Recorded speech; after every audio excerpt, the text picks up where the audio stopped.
Hello friends, আজকে তোমার জন্য একটি ভিডিও নিয়ে চলে এসেছি। আর সেই ভিডিওর মধ্যে বলে দিব মাত্র মোবাইলের একটি সেটিংস অফ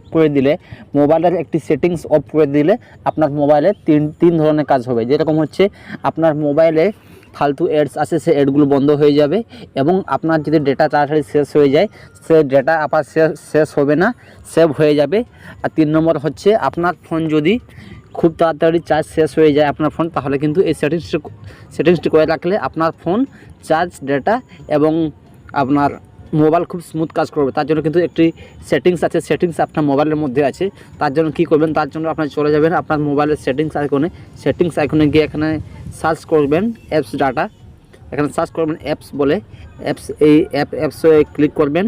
এখানে ক্লিক করলে আপনার কাছে এরকম একটা ইন্টারফেস চলে আসবে, যেখানে দেখা যাচ্ছে আপনার সমস্ত অ্যাপ দেখাচ্ছে। এখানে দেখতে পাচ্ছেন লেখা আছে অ্যাপ ম্যানেজমেন্টে। আপনারা চলে যাবেন অ্যাপ ম্যানেজমেন্টে ক্লিক করলে আপনার কাছে এরকম একটা ইন্টারফেস চলে আসবে। আপনি যে কোনো একটি অ্যাপ্লিকেশনের মধ্যে এখানে ক্লিক করবেন। দেখতে পাচ্ছেন আমি এখান থেকে ক্লিক করছি, এখান থেকে অ্যাপ মার্কেটে ক্লিক করলে দেখতে পাচ্ছেন এখানে লেখা আছে,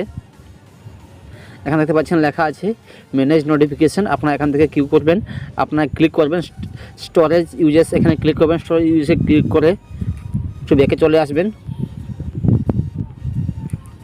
ব্যাকে আসার পর দেখতে পাচ্ছেন লেখা আছে এখানে এই অ্যাপ ম্যানেজমেন্টের ভেতরে ক্লিক করলে আপনার মোবাইলের সমস্ত অ্যাপ্লিকেশনগুলো চলে আসবে একটি জায়গায়। তো আমি এখানে ক্লিক করছি অ্যাপ ম্যানেজমেন্টে ক্লিক করলে আপনার কাছে কিন্তু এরকম একটা ইন্টারফেস চলে আসবে।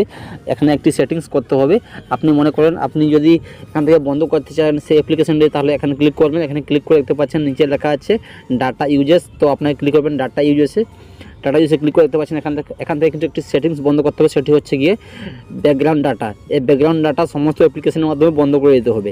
এখানে আপনার মোবাইলে যে সমস্ত অ্যাপ্লিকেশনগুলো আছে সেই অ্যাপ্লিকেশনের মধ্যে ব্যাকগ্রাউন্ড ডাটাটা এই অপশানটিকে এখান থেকে ডিসেবল করে দিতে হবে। ডিসেবল করে দিলে এখান থেকে কিন্তু আপনার আর ব্যাকগ্রাউন্ডে এই ডাটাগুলো কাজ করবে না, যার ফলে আপনার মোবাইলের তাড়াতাড়ি এমবি শেষ হবে না এবং আপনার মোবাইল চার্জও তাড়াতাড়ি শেষ হবে না। এভাবে তোমরা মোবাইলকে সুরক্ষিত রাখতে পারবে। তো বন্ধুরা, এই ছিল আজকে ছোট্ট একটি ভিডিও।